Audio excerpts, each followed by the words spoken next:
Bonsoir, merci d'être avec nous sur Journal de guerre. Au 315e jour du conflit entre le Hamas et Israël, voici les principaux faits à retenir à 19 h, heure de Beyrouth.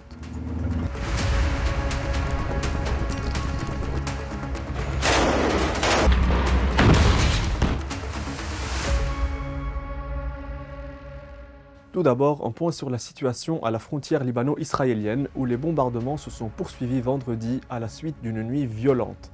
L'aviation israélienne a lancé dans la matinée un missile sol-air sur Aït-Taloun, faisant un mort et un blessé.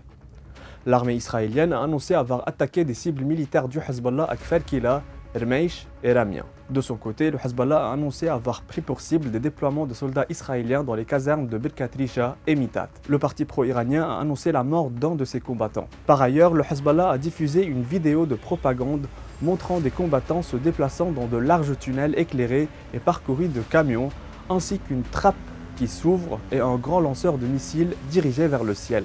À Gaza, l'armée israélienne a annoncé avoir, je cite, éliminé des terroristes. En Cisjordanie, jeudi soir, des dizaines de colons israéliens ont incendié des bâtiments et véhicules et lancé des cocktails Molotov dans le village de Jit, selon l'armée. L'un d'eux a été arrêté. L'autorité palestinienne basée en Cisjordanie a fait état d'un Palestinien tué par balle dans l'attaque, dénonçant, je cite, un terrorisme d'État. Bilan humain depuis le début de la guerre à 19 h, heure de Beyrouth, le ministère de la Santé à Gaza a annoncé un bilan de 40 005 morts. Côté israélien, environ 1200 morts sont officiellement recensés par l'État hébreu depuis le début du mois de novembre 2023. Ce chiffre reste inchangé selon les données officielles malgré des annonces régulières de soldats tués dans les combats. L'armée israélienne a toutefois annoncé qu'au moins 328 soldats ont péri depuis le lancement de l'offensive terrestre à Gaza. Face au désastre humanitaire dans la bande assiégée, l'OMC et l'UNICEF ont demandé vendredi des pauses humanitaires de 7 jours dans les combats à Gaza afin que plus de 640 000 enfants de moins de 10 ans soient vaccinés ces prochaines semaines contre la polio. Sur le plan diplomatique, les efforts s'intensifient pour obtenir une trêve à Gaza et éviter une guerre régionale. Les discussions à cet effet devraient reprendre au Caire la semaine prochaine autour d'une nouvelle proposition américaine, selon un communiqué conjoint publié par des médiateurs du Qatar, des États-Unis et de l'Égypte.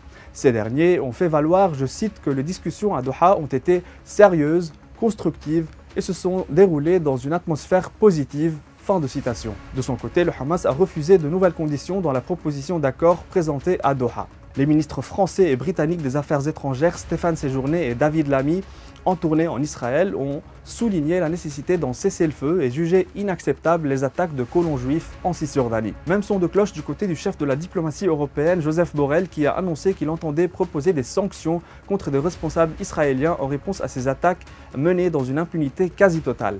C'était tout pour aujourd'hui, merci de nous avoir suivis sur Ici Beyrouth. On se retrouve demain pour un autre tour d'horizon de la situation. D'ici là, vous pouvez suivre toute l'actualité concernant cette guerre sur notre site www.icibeyrouth.com sous la rubrique Guerre Israël-Hamas ainsi que sur nos réseaux sociaux.